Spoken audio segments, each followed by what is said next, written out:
కరీంనగర్లోని Vavilalapalli Saint pans పాఠశాలలో అనధికారికంగా పుస్తకాలు విక్రయిస్తున్నారంటూ ఏబీవీపీ నాయకులు గురువారం ఆందోళన నిర్వహించారు.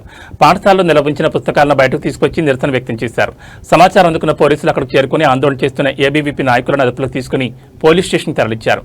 విద్యాశాఖ అధికారుల అండదండలతోనే ఈ దోపిడీ కొనసాగుతోందని ఆరోపించిన ఏబీవీపీ నాయకులు నిబంధనలు ఉల్లంఘించిన పాఠశాల యాజమాన్యంపై వెంటనే చర్యలు తీసుకోవాలని డిమాండ్ చేశారు.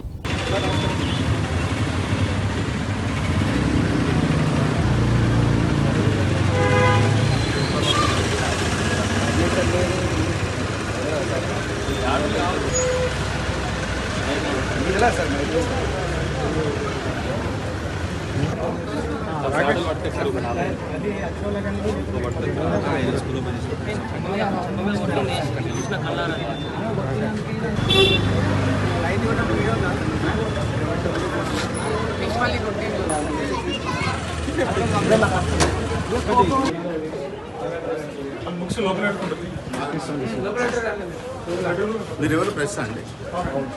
ఏ ప్రెస్ అండి?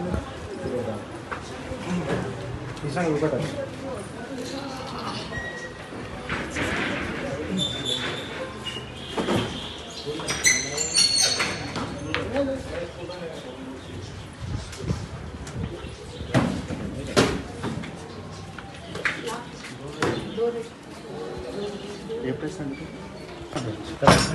చూపిస్తాను. ఏమన్నా అంటే మీరు ఆగండి అంటే అందుకే కామన్ అది మేడం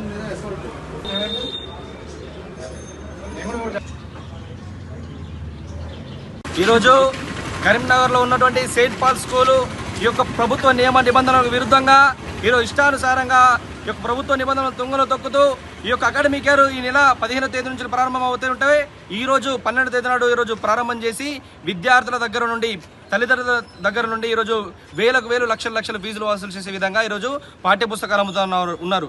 ఈరోజు ఈ యొక్క ఎడ్యుకేషన్ యాక్ట్ ప్రకారం 100 మీటర్ల ఒక ప్రిమిసెస్ లోపల ఎలాంటి వస్తువు కూడా అమ్మబడద్దు. కానీ ఈ యొక్క సెయింట్ పాల్ స్కూల్స్ యాజమాన్యం ఇష్టానుసారంగా అధికారుల యొక్క అండదండలతోని యొక్క పాఠ్యపుస్తకాలు అమ్ముతూ ఉన్నారు. దీనిని ఒక స్థానికంగా ఉన్నటువంటి జిల్లా విద్యాధికారి గారు పట్టించుకోకపోవడం చాలా బాధాకరం. అయ్యా, మీరు వెంటనే ఒక అనుమతులు లేనటువంటి ఒక పాఠశాలలపై చర్యలు తీసుకోవాలి. అదేవిధంగా విద్యార్థి నాయకులపై దురుసుగా ప్రవర్తించి దాడికి పాల్పడినటువంటి యాజమాన్యంపై చర్యలు తీసుకోవాలని చెప్పేసి అఖిల భారతీయ విద్యార్థి పరిషత్ డిమాండ్ చేస్తూ ఉంది. నా పేరు Rakesh, ABP state working committee member.